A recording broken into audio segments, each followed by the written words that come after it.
ॐ वक्रतुंड महाकाय कोटि सूर्य समप्रभ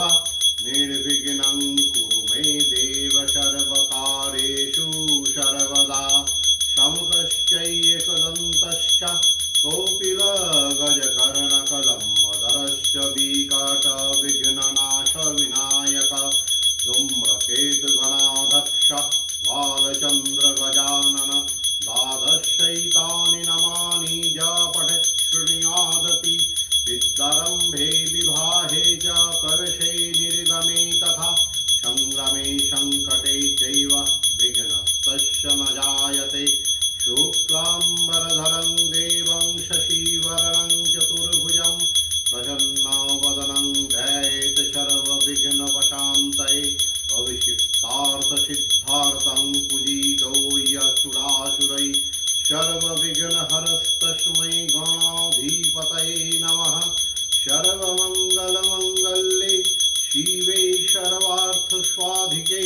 शरण्ये त्र्यम्बके गौरी नारायणि नमस्तुते। ॐ गणेशाम्बिकाभ्यां नमः। ॐ सर्वदा सर्वकार्येषु नास्ति तेषाममङ्गलं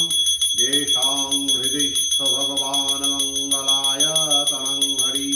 तदेव लग्नं सुदिनं तदेव ताराबलं चन्द्रबलं तदेव विद्याबलं दैवबलं तदेव लक्ष्मीपते तेङ्घ्राजुगं स्मरामि तावत्तेषां जयोस्तेषां उदौस्तेषां पराजयो येषामिन्दिवरो श्यामहृदयस्थ जनार्दन यत्र योगेश्वरो कृष्ण यत्र पार्थधनुर्धरौ तत्र श्रीविजयो भूति ध्रुवानीति मतिर्मम अनन्नाश्चिन्तयन्तो मां ये जनाः पर्युपासते तेषां नित्यवियुक्तानां योगक्षेम